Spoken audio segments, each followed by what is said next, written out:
La magicienne Circé. Chant 10, vers 210 à 399. Le courant de la mer entraîne Ulysse et ses compagnons sur l'île d'Aiaïé, où réside la magicienne Circé, fille du soleil.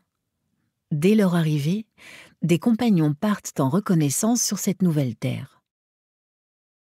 Les compagnons d'Ulysse trouvèrent dans une vallée, en un lieu découvert, la demeure de Circé, construite en pierre polie. Tout autour se trouvaient des loups de montagne et des lions que Circé avait ensorcelés avec des drogues malfaisantes. Ils ne se jetèrent pas sur mes hommes, mais ils s'approchèrent d'eux, en remuant leur longue queue comme des chiens qui flattent leur maître après un repas, car ils leur donnent toujours quelques bons morceaux. Ainsi, les lions et les loups aux fortes griffes entouraient mes compagnons. Effrayés à la vue de ces bêtes féroces, ils s'arrêtèrent devant la porte de la déesse aux beaux cheveux. À l'intérieur, ils entendaient Circé chanter d'une voix mélodieuse, tandis qu'elle tissait une grande toile semblable aux ouvrages fins et gracieux que produisent les déesses.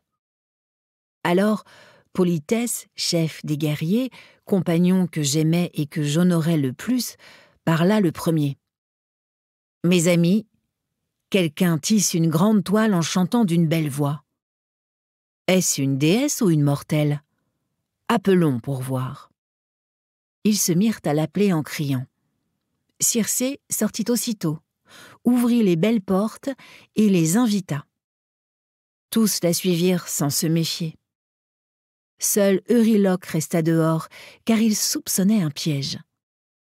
Circé fit entrer mes compagnons et leur proposa de s'asseoir. Elle mélangea du fromage, de la farine et du miel avec du vin. Puis elle glissa une drogue afin de leur faire oublier leur patrie. Elle leur offrit la mixture. Dès qu'ils l'eurent avalée, elle les frappa d'une baguette et les enferma dans la porcherie. Ils avaient la tête, la voix, le corps et les poils du porc, mais ils avaient conservé leur esprit. Ainsi enfermés, ils pleuraient. Circé leur donna à manger des glands, des faînes et des cornouilles, nourriture des porcs qui se vautrent à terre. Euryloque revint en hâte vers le navire, nous annoncer le triste sort de nos compagnons. Il ne pouvait parler, malgré ses efforts. Son cœur était frappé d'une grande douleur et ses yeux étaient remplis de larmes. Mais comme nous l'interrogions tous avec empressement, il nous raconta la perte de ses compagnons. Je jetai sur mes épaules ma grande épée de bronze au clou d'argent ainsi qu'un arc, et j'ordonnai à Euryloque de me montrer le chemin. Tout en pleurant, il m'adressa ces paroles suppliantes. « Ne m'oblige pas à retourner là-bas, divin Ulysse. Tu ne reviendras pas, et tu ne ramèneras aucun de nos compagnons, je le sais. Fuyons au plus vite avec ceux qui restent, car nous pouvons encore éviter le pire. » Je lui répondis, « Euryloque, reste ici, mange et bois auprès du navire, moi j'irai là-bas, car il le faut. » Sur ces mots, je m'éloignai du navire. Je venais de traverser les vallées sacrées et d'arriver à la grande demeure de Circé l'empoisonneuse, quand Hermès à la baguette d'or s'approcha de moi. Il était semblable à un jeune homme dans toute la grâce de l'adolescence. Me prenant la main, il me dit « Malheureux, où vas-tu seul entre ces collines sans connaître les lieux? Tes compagnons sont enfermés chez Circé, comme des porcs dans des étables bien closes. Viens-tu les délivrer? Je t'avertis, tu ne reviendras pas, tu resteras là où ils sont déjà. Mais je peux te délivrer de ce danger et te sauver. Prends cette herbe magique, emporte-la avec toi dans la demeure de Circé pour te protéger. Je vais te révéler toutes ses mauvaises intentions. Elle te préparera un breuvage avec des poisons, mais elle ne pourra pas t'ensorceler grâce à la plante que je te donnerai. Écoute bien mes conseils. Quand Circé t'aura frappé de sa longue baguette, jette-toi sur elle, comme si tu voulais la tuer. Effrayée, elle t'invitera à prendre du repos avec elle. Ne refuse pas le lit d'une déesse, afin qu'elle délivre tes compagnons et qu'elle prenne soin de toi. Demande-lui de jurer par les dieux qu'elle ne te tende aucun autre piège, de peur qu'elle ne te prive de ta force quand tu auras retiré tes armes. » Hermès me donna l'herbe qu'il avait arrachée de terre et il m'expliqua sa nature. Sa racine est noire et sa fleur semblable à du lait. Les dieux la nomment Molly. Il est difficile aux mortels de l'arracher, mais les dieux peuvent tout. Puis, Hermès s'envola vers le sommet de l'Olympe. Tandis que je marchais vers la demeure de Circé, 1000 pensées tourmentaient mon esprit. Une fois arrivé devant la demeure de la déesse aux beaux cheveux, je l'appelai. Aussitôt, elle ouvrit ses portes étincelantes et m'invita à entrer. Je la suivis, le cœur triste. Elle me fit entrer, puis asseoir sur un fauteuil à clous d'argent et bien travaillé, avec un tabouret pour mes pieds. Elle prépara dans une coupe d'or un breuvage avec le poison, tout en méditant ma perte. Comme je buvais, elle me frappa de sa baguette et me dit « Va maintenant dans l'étable à porte coucher avec tes compagnons. » Elle parla ainsi, tandis que je dégainais mon épée pointue et que je me jetais sur elle comme pour la tuer. Alors elle poussa un grand cri, me saisit les genoux et me dit ces paroles ailées en pleurant.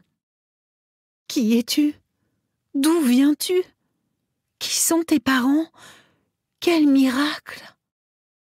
Tu as bu ce poison sans te transformer.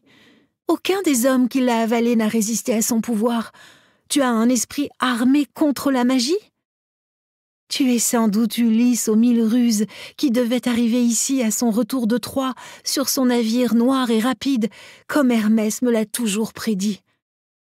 Mais range ton épée et allons nous étendre tous deux sur mon lit afin que l'amour nous unisse. » Elle parla ainsi et je lui répondis « Circé, comment peux-tu me demander d'être doux, toi qui as changé mes compagnons en porcs et qui me retiens ici? Tu m'invites à aller dans ta chambre pour m'ôter ma force quand je serai désarmée.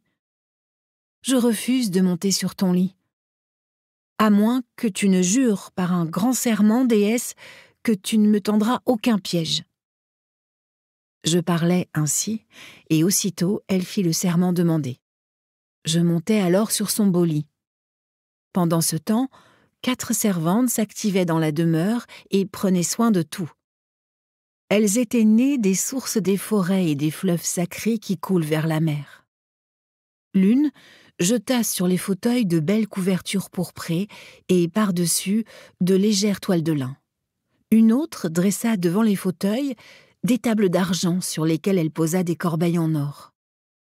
Une troisième dilua le vin doux et mielleux dans un cratère d'argent et distribua des coupes d'or. La quatrième apporta de l'eau et alluma un feu. Quand l'eau fut chaude, elle me fit entrer dans la baignoire, puis me lava la tête et les épaules. Ma toilette finie, elle me vêtit d'une tunique et d'un beau manteau. Puis, elle me fit asseoir sur un fauteuil d'argent bien travaillé avec un tabouret sous mes pieds. Une servante apporta une belle aiguillère d'or dans un bassin d'argent, versa de l'eau pour que je me lave les mains et dressa devant moi une table polie. Une intendante apporta du pain, qu'elle disposa devant moi avec de nombreux mets. Circé m'invita à manger, mais mon cœur n'en avait pas envie. J'avais l'esprit ailleurs, prévoyant de nouveaux malheurs. Quand Circé me vit rester sans manger, le cœur triste, elle s'approcha de moi et me dit ces paroles ailées. « Ulysse, pourquoi restes-tu comme un muet à te tourmenter sans boire ni manger? Soupçonnes-tu un autre piège? Sois rassuré, j'ai fait un serment. » Elle parla ainsi, et je lui répondis « Circé, quel homme droit accepterait de boire et de manger avant d'avoir délivré ses compagnons et de les avoir vus? Si tu veux que je boive et que je mange sans crainte, délivre mes compagnons. Je dois les voir. » Circé sortit, une baguette à la main, et ouvrit les portes de la porcherie. Elle en chassa mes compagnons semblables à des porcs de 9 ans. Elle frotta chacun d'eux à l'aide d'une autre drogue. Les poils qui avaient poussé sous l'effet du premier poison tombèrent aussitôt de leurs membres. Ils redevinrent des hommes plus jeunes qu'ils n'étaient auparavant, plus beaux et plus grands. Ils me reconnurent aussitôt et tous me prirent la main. Ils pleuraient de joie. La descente aux enfers. Chant 11, vers 100 à 137. Après avoir séjourné 1 année chez Circé, Ulysse désire reprendre son voyage. Sur les conseils de la déesse, il va consulter le devin Tirésias aux enfers. Voici ce que ce dernier lui révèle. Tu désires un retour doux comme le miel, glorieux Ulysse, mais un dieu va te le rendre amer. À mon avis, tu ne pourras pas échapper à la rancune de celui qui fait trembler la terre. Il est en colère contre toi, car tu as rendu son fils aveugle. Mais vous arriverez à bon port, après avoir enduré de nombreuses épreuves, si tu réussis à maîtriser ton cœur et celui de tes compagnons. Quand tu auras abordé l'île du Trident avec ton solide navire, après avoir échappé à la sombre mer, vous trouverez en train de paître les bœufs et les gras troupeaux du soleil, le Dieu qui voit et entend tout. Si vous les laissez en vie, si tu penses à ton retour, vous rentrerez tous à Ithaque au terme de vos souffrances.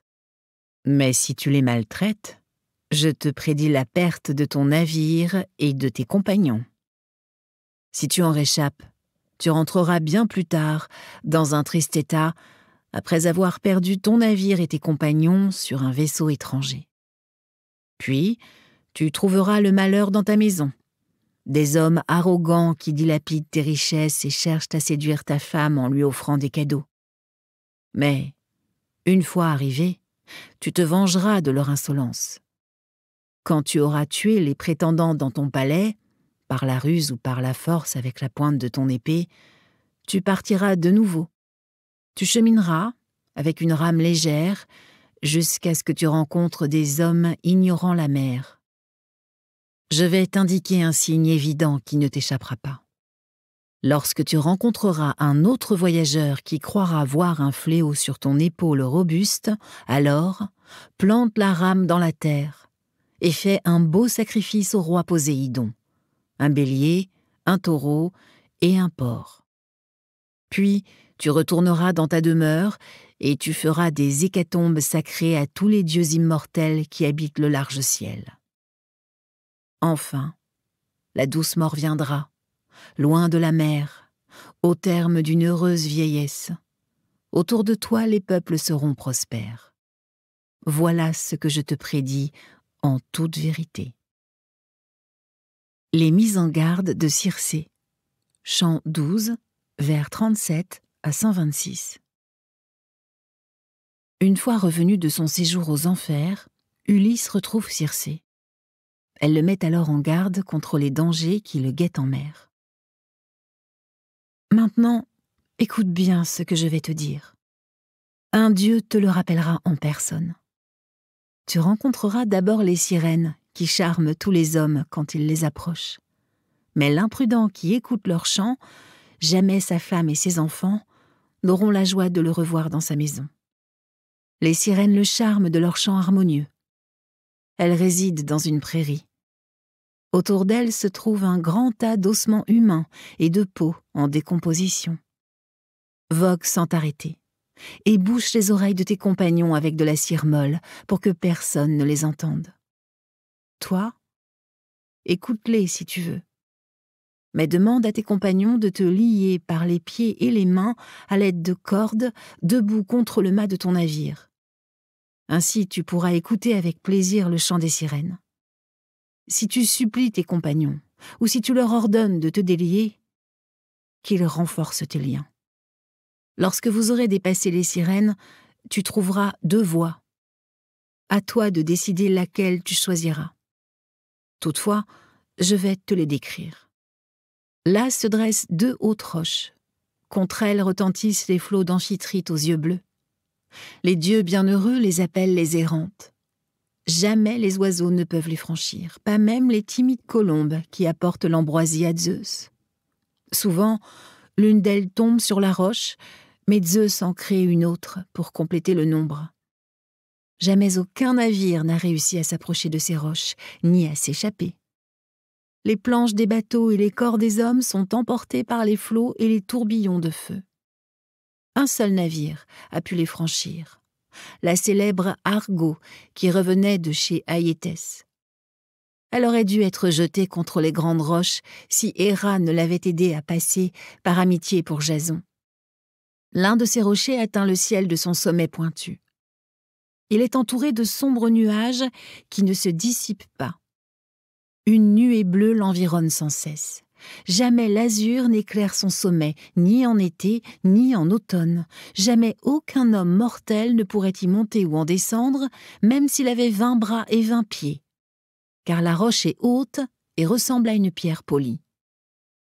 À mi-hauteur de ce rocher se trouve une caverne sombre, dont l'entrée est orientée vers l'Érèbe.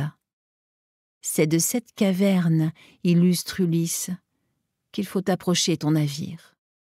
Un homme en pleine jeunesse ne pourrait atteindre d'une flèche cette caverne profonde.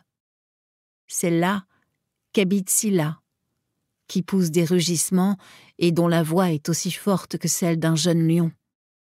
C'est un monstre affreux. Personne ne peut se réjouir de l'avoir vue, pas même un dieu. Elle a 12 pieds difformes et 6 longs coups, surmontés chacun d'une tête horrible. Dans chaque gueule pleine de mort, il y a une triple rangée de dents épaisses et nombreuses. Elle est plongée dans la caverne jusqu'à la taille, mais elle étend au dehors ses têtes. En regardant autour de la roche, elle saisit les dauphins, les chiens de mer et les autres créatures qu'elle veut prendre, parmi celles que nourrit Amphitrite. Jamais les marins ne pourront se vanter d'avoir échappé à Scylla, car chaque tête enlève un homme qu'elle saisit dans le navire. L'autre rocher que tu verras, Ulysse, est moins élevé. Tu pourrais atteindre le sommet d'une flèche. Là pousse un grand figuier chargé de feuilles. En dessous, la divine Charybde engloutit l'eau noire. 3 fois par jour, elle la rejette. 3 fois, elle l'engouffre d'une manière terrible. Si tu arrivais à ce moment-là, le Dieu qui ébranle la terre ne pourrait te sauver, même s'il le voulait. Fais vite passer ton navire près de Scylla, car il est préférable de perdre 6 hommes de tes compagnons que de les perdre tous. Elle parla ainsi. Déesse, dis-moi la vérité. Si je peux échapper à la redoutable Charybde, pourrais-je attaquer Scylla quand elle saisira mes compagnons? La noble déesse me répondit. Malheureux, tu penses donc encore aux actions de la guerre? Tu ne veux pas reculer, même devant les dieux immortels? Mais Scylla n'est pas mortelle, c'est un monstre cruel et sauvage qui ne peut être combattu. Aucun courage ne peut en triompher. Si tu perds ton temps à saisir tes armes, elle va se ruer et emporter autant d'hommes qu'elle a de têtes. Vogue donc rapidement. Invoque Krataïs, mère de Scylla, qui l'a enfantée pour le malheur des hommes. Elle pourra empêcher une nouvelle attaque. Les sirènes. Chant 12, vers 154 à 200. Après avoir mis en garde Ulysse contre les dangers que représentent les sirènes, puis Charybde et Scylla, Circé envoie un vent favorable aux marins pour qu'ils poursuivent leur périple. Mes amis, je veux partager avec vous tous les prédictions de la noble déesse Circé. Je vais vous les révéler. Ainsi, nous saurons ce qui peut causer notre perte ou nous préserver de la mort. Avant tout, elle nous avertit de fuir le champ et la prairie fleurie des sirènes charmeuses. Moi seule pourrais écouter leur voix. Mais attachez-moi avec des cordes bien serrées, debout contre le mât, afin que je reste immobile. Si je vous supplie et vous ordonne de me détacher, alors serrez mes liens davantage encore. Pendant que je faisais ces révélations à mes compagnons, mon navire, bien bâti, poussé par un vent favorable, approcha rapidement de l'île des Sirènes. Mais soudain le vent tomba. et ce fut le calme plein. Une divinité avait apaisé les flots. Alors, mes compagnons se levèrent, plièrent les voiles et les déposèrent dans le navire profond. Puis, assis sur leur banc, ils firent blanchir les flots avec leurs rames en bois de sapin poli. À l'aide de mon épée pointue, je découpai en morceaux une grande boule de cire que je pétris entre mes mains pleines de force. Sous l'effet du soleil ardent, la cire s'amollit. Je bouchai alors les oreilles de tous mes compagnons. Eux me lièrent les pieds et les mains, puis m'attachèrent debout contre le mât.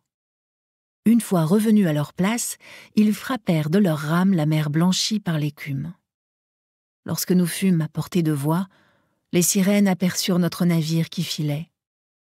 Elles entonnèrent alors leur chant harmonieux.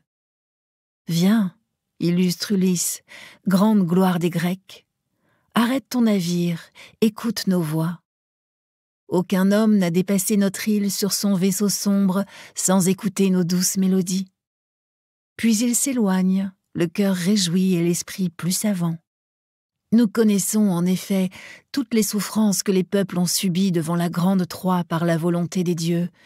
Nous savons aussi tout ce qui arrive sur la terre nourricière. » Elles chantaient ainsi, faisant résonner leurs belles voix, et mon cœur voulait les entendre. D'un froncement de sourcils, je fis signe à mes compagnons de me détacher. Mais ils ramaient de plus belle. Aussitôt, Périmède et Euryloque se levèrent pour m'attacher avec plus de cordes. Quand l'île des sirènes fut derrière nous, et que l'on n'entendit plus leurs voix et leurs chants, mes fidèles compagnons retirèrent la cire de leurs oreilles et me détachèrent.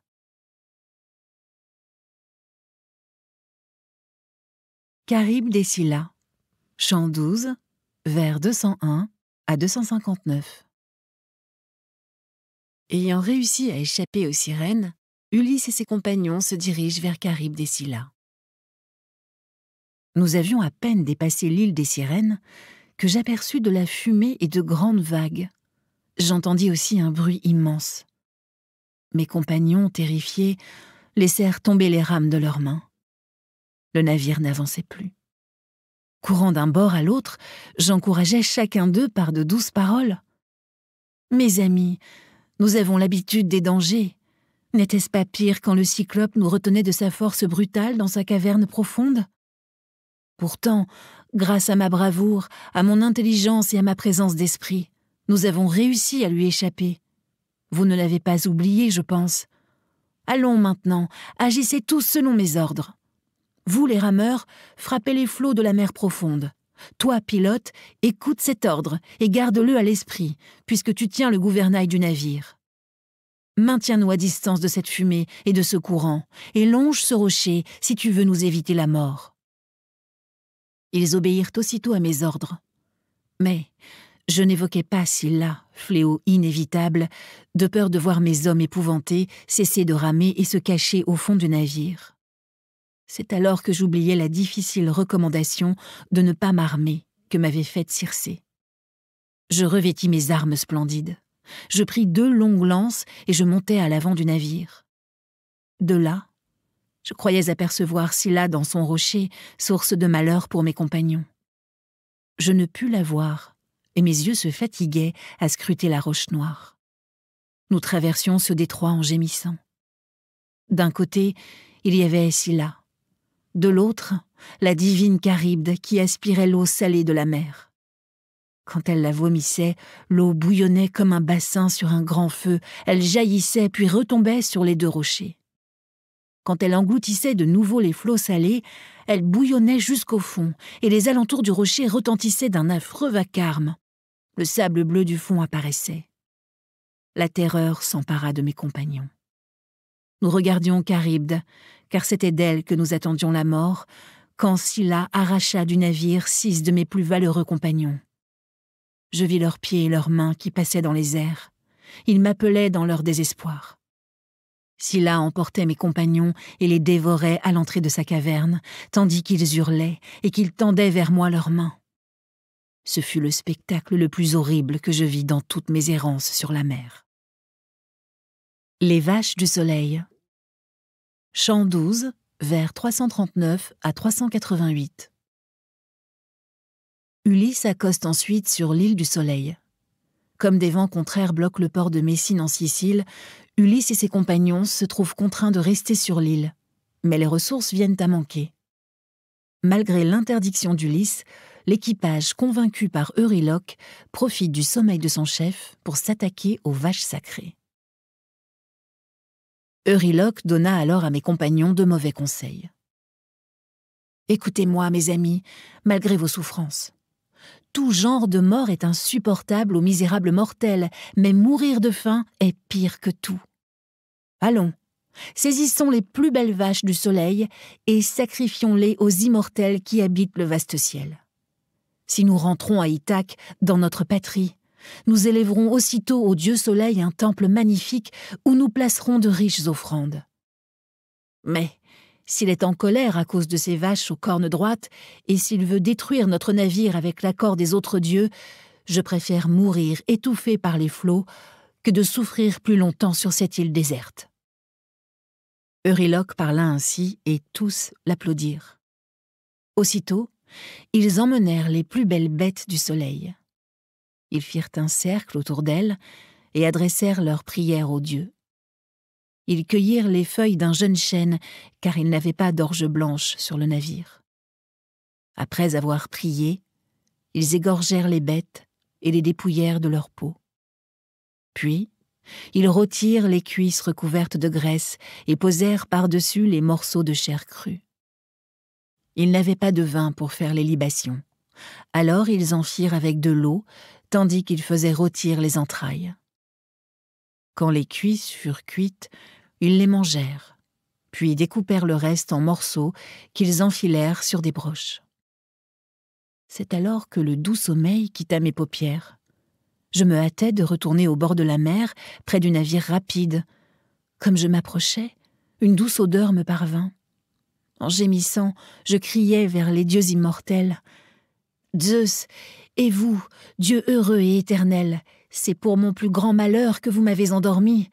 En mon absence, mes compagnons ont commis un grand crime. » Lampécie au long voile alla annoncer immédiatement au soleil que mes compagnons avaient tué ses troupeaux. En colère, il s'adressa aussitôt aux autres dieux. « Zeus, et vous, Dieu heureux et éternel, vengez-moi des compagnons d'Ulysse, fils de Laërte. Ils ont tué avec insolence mes troupeaux que je regardais avec plaisir quand je montais à travers le ciel étoilé et quand je descendais du ciel sur la terre. S'ils ne sont pas punis pour la mort de mes bêtes, je descendrai dans la demeure d'Hadès et j'éclairerai les morts. » Zeus, qui amasse les nuages, lui fit cette réponse. « Soleil, continue à éclairer les immortels et les mortels sur la terre féconde. Je frapperai bientôt de ma foudre éclatante leurs navires que je fracasserai au beau milieu de la mer sombre. »